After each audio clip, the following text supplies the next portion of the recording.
Venez et bénissons le souvenir de Joseph d'Arimathie.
Psaume 6.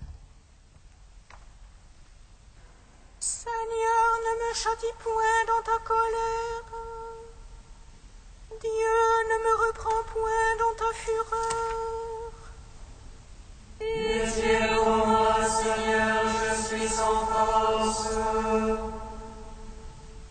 Guéris-moi, mes os sont bouleversés. Mon âme est toute bouleversée. Mais toi, Seigneur, jusqu'à quand?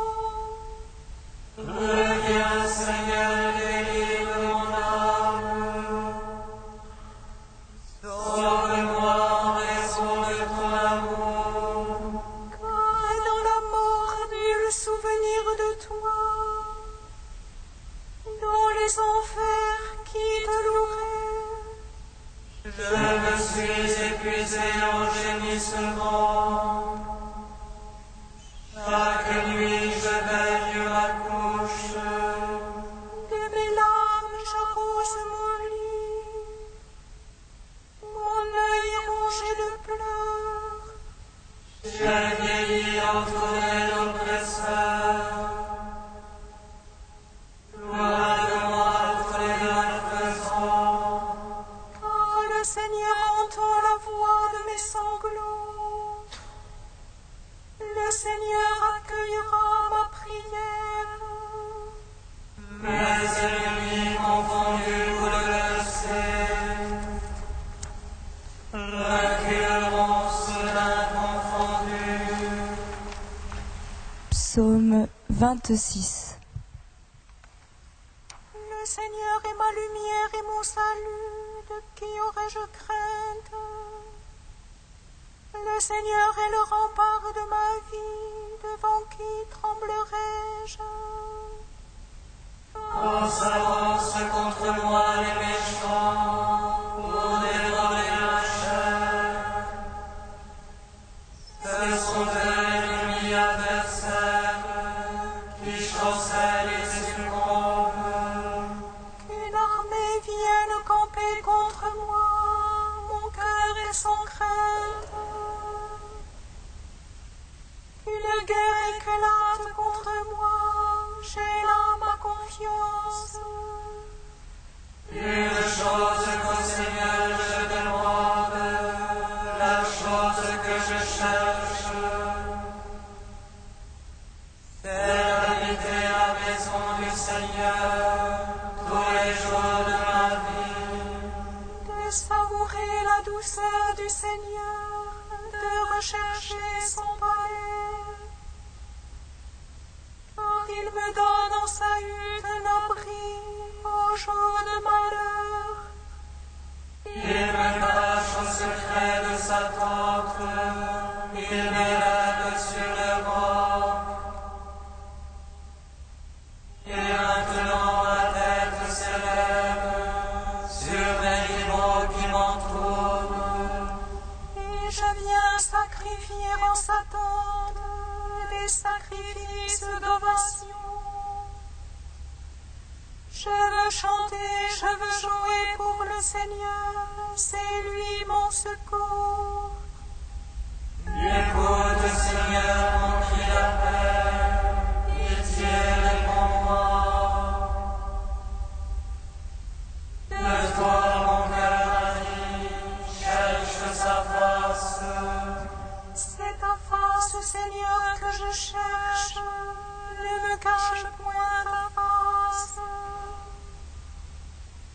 N'écarte pas ton serviteur avec colère, c'est toi mon secours. Ne m'abandonne jamais, Seigneur, Dieu de mon salut. Si mon père et ma mère m'abandonnent, le Seigneur me recevra. Enseigne-moi, Seigneur, ta voie, guide-moi au droit chemin. Alors qu'on me poursuit, ne me livre pas à l'appétit de mes adversaires. Je le crois, je verrai la bonté de Dieu sur la terre des vivants.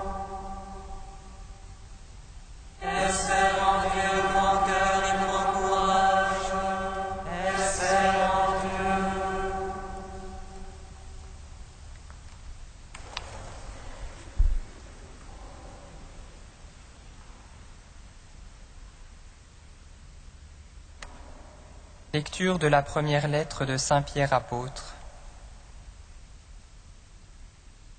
Frères, le Christ est mort pour les péchés, une fois pour toutes. Lui, le juste, il est mort pour les coupables, afin de vous introduire devant Dieu. Dans sa chair, il a été mis à mort, dans l'esprit, il a été rendu à la vie. C'est ainsi qu'il est allé proclamer son message à ceux qui étaient prisonniers de la mort. Ceux-ci jadis s'étaient révoltés au temps où se prolongeait la patience de Dieu, quand Noé construisit l'arche dans laquelle un petit nombre de personnes, 8 en tout, furent sauvées à travers l'eau.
De saint Éphrem au IVe siècle, le tombeau et la naissance.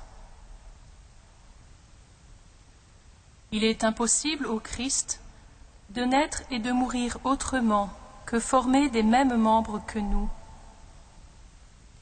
C'est donc selon l'ordre des choses que le Seigneur a mené son corps de la porte du sein maternel à la porte du tombeau. En naissant, il ouvrit le sein fermé, et en ressuscitant, le tombeau cerné et gardé. Il plaça la croix entre la naissance et la résurrection, de telle sorte que ceux qui naissent du sein et s'acheminent vers la mort rencontrent d'abord la croix, arbre de vie, qu'ils en recueillent le fruit et l'accumulent dans leur corps, afin que lorsque la mort les aura tous recueillis dans son sein, ils le déchirent et en sortent. On posa une pierre sur l'entrée du tombeau. Donc, une pierre contre une autre pierre, car cette pierre gardait la pierre qu'avaient méprisée les bâtisseurs. Cette pierre, soulevée par des mains d'hommes, devait garder la pierre, détachée sans l'aide de mains d'hommes. Cette pierre, sur laquelle l'ange s'assit, devait garder la pierre dont le sceau garde les fidèles. La porte de la vie sortit donc par la porte de la mort.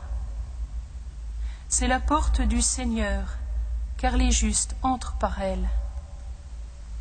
Quand elle fut fermée, elle délivra les enfermés. Par sa mort, les morts vécurent. Par sa vie, les silencieux crièrent. Par sa résurrection, il y eut un tremblement de terre, et sa sortie du tombeau introduisit les nations dans l'Église.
Psaume 129. Des profondeurs, je crie vers toi, Seigneur. Écoute mon appel. Que ton oreille se fasse attentive au cri de ma prière. Si tu retiens les fautes, Seigneur, qui donc subsistera? Près de toi se trouve le pardon. Je te crains et j'espère. Mon âme attend le Seigneur. Je suis sûr de sa parole. Mon âme attend plus sûrement le Seigneur. Qu'un meilleur n'attend. Que le veilleur espère l'aurore. Et Israël le Seigneur. Israël le Seigneur et la grâce.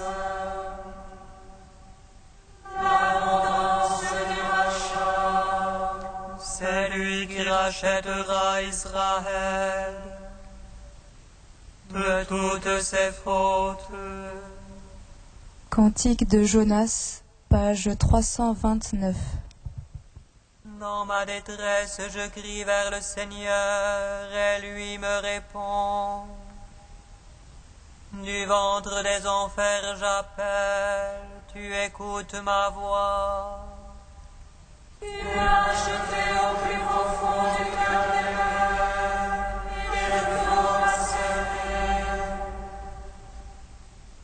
Les ondes et les vagues ensemble ont passé sur moi. Et je dis, me voici rejeté de devant tes yeux. Pourrais-je revoir encore ton temple saint? Les eaux m'ont assailli jusqu'à l'âme, l'abîme m'a cerné. Les algues m'enveloppent la tête, à la racine des montagnes. Je descendis au pays dont les verrous m'enfermaient pour toujours. Mais tu retires ma vie de la fosse, Seigneur mon Dieu. Quand mon âme en moi défaillait, je me souvins du Seigneur. Et ma prière parvint jusqu'à toi, dans ton temple saint. Au son de l'action de grâce, je t'offrirai les victimes. J'accomplirai les vœux que j'ai faits. Du Seigneur vient le salut.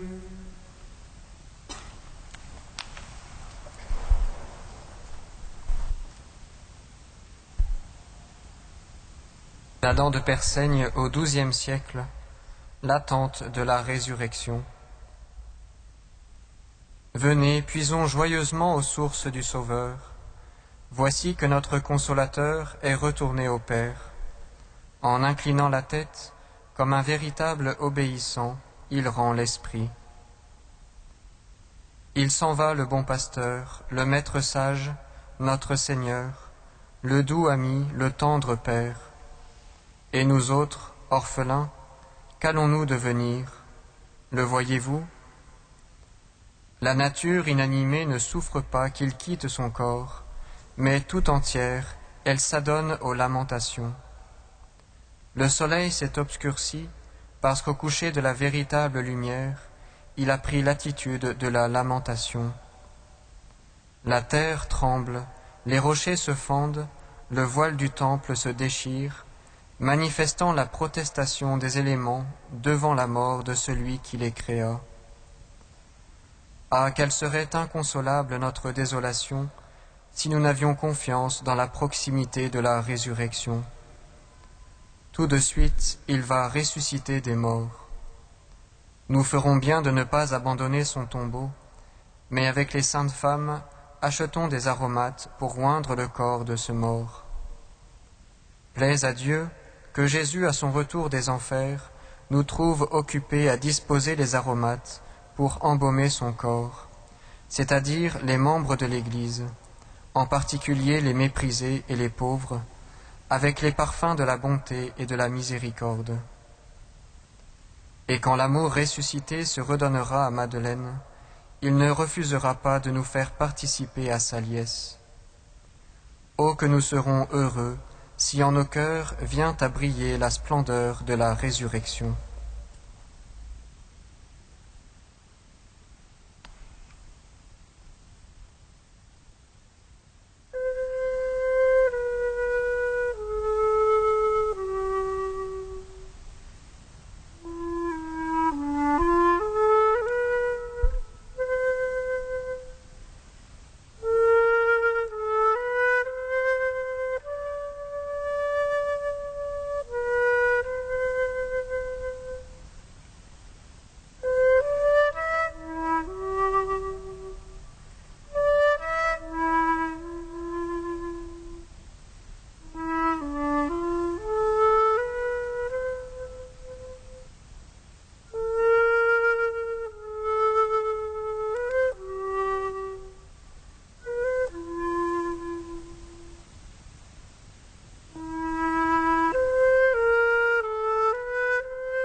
Lecture de l'Évangile de Jésus-Christ selon saint Matthieu. Le soir venu arriva un homme riche, originaire d'Arimathie, qui s'appelait Joseph, et qui était devenu lui aussi disciple de Jésus. Il alla trouver Pilate pour demander le corps de Jésus. Alors Pilate ordonna de le lui remettre. Prenant le corps, Joseph l'enveloppa dans un linceul neuf et le déposa dans le tombeau qu'il venait de se faire tailler dans le roc. Puis il roula une grande pierre à l'entrée du tombeau et s'en alla. Cependant, Marie-Madeleine et l'autre Marie étaient là, assises en face du tombeau.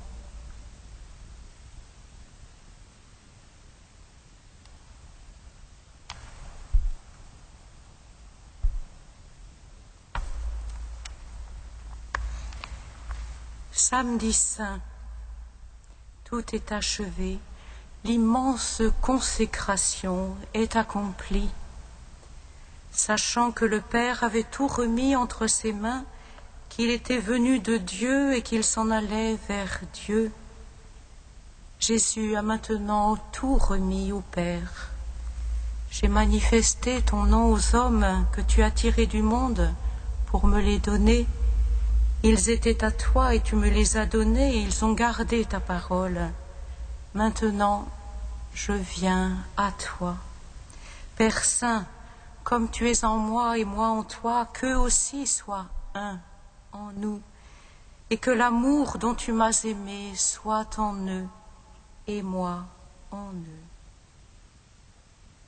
Jésus a tout remis maintenant au Père, ses frères et sa mère, et il a livré jusqu'à son dernier soupir. Père, entre tes mains, je remets mon esprit. Or, près de la croix de Jésus se tenait sa mère. L'Esprit, à cette heure, s'empare de Marie pour une nouvelle conception. Voici la servante du Seigneur. C'est le 7e jour, le grand sabbat. Le corps du Fils unique repose dans le roc. Mais celui qui, même mort, reste le maître du sabbat, n'a pas fini sa course vertigineuse. Tandis que la terre s'apaise dans le silence, au-delà de la souffrance. Il n'y a plus de souffrance. La douleur a atteint l'absolu. Elle s'est vidée d'elle-même. Il n'y en a plus. Le Fils de l'homme, lui, descend au pays des ombres jusqu'au tréfonds de l'enfer. Il s'en va prêcher aux esprits en prison. Qu'aux enfers je me couche, te voici. La ténèbre n'est plus ténèbre devant toi. Même là, tu as mis ta main sur moi. Là, ta droite me saisit. Où est Marie ? Marie, dans le silence de son âme, laisse descendre son Fils au plus bas. Elle se fait tabernacle de sa présence, puis profond, vaste grotte pour ses pas de lumière. Elle tient son âme au shéol, debout dans sa foi nue, vive flamme d'espérance. Elle le sait, il faut que son Fils vienne habiter toutes nos morts, tous nos enfermements et nos ténèbres et les nuits les plus noires de l'histoire des hommes. Il faut que s'ouvrent les portes des enfers, car s'il ouvre, personne ne fermera. Et elle, dans la puissance de l'Esprit, elle va recevoir à nouveau son Fils, son unique, et tous ses frères avec lui, les vivants et les morts, les vivants, oui, tous vivants, d'une vie nouvelle. Femme, voici tes fils. Jésus descend donc dans les sous-sols de l'humanité. Il y rejoint chacun de nous et Adam et tous les hommes depuis la fondation du monde. Il les touche, il les prend par la main. Lève-toi, œuvre de mes mains, lève-toi, partons d'ici, car tu es en moi et je suis en toi. Lève-toi, partons d'ici, allons ensemble de la mort à la vie. Or, c'est dans l'âme de Marie. Dieu a fait son cœur assez grand pour le contenir, lui que l'univers ne contient pas, le ciel et la terre, et le shéol où Dieu descend, c'est en elle, au tréfonds de son cœur disponible. Au fond de l'abîme, dans l'âme de Marie, le Christ rejoint chacun des hommes pour les remettre au Père, et l'Esprit frémit d'un chant nouveau. Voici que les ombres se lèvent pour te louer, on proclame ta fidélité au lieu de perdition, dans la ténèbre, au pays de l'oubli, on parle de ton amour. L'enfer est renversé, le roi des rois, le Christ Seigneur, vient par sa mort briser la mort et délivrer Adam captif. Les multitudes se lèvent, le Fils ramène au Père toutes les brebis, les plus saintes et les plus perdues, les plus enténébrées et les plus innocentes. Et il dit à sa mère, la mère des vivants, « Réjouis-toi, comblée de grâce, voici tes enfants, les fils du Très-Haut, que j'ai fait renaître par ma mort et ma résurrection. »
Au septième jour, Dieu se reposa après toute l'œuvre qu'il avait faite.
Avec Marie, Sainte Marie du samedi, nous tournons notre cœur plein de ton espérance pour attendre dans la foi et la lumière en pleine nuit la joie de ta résurrection.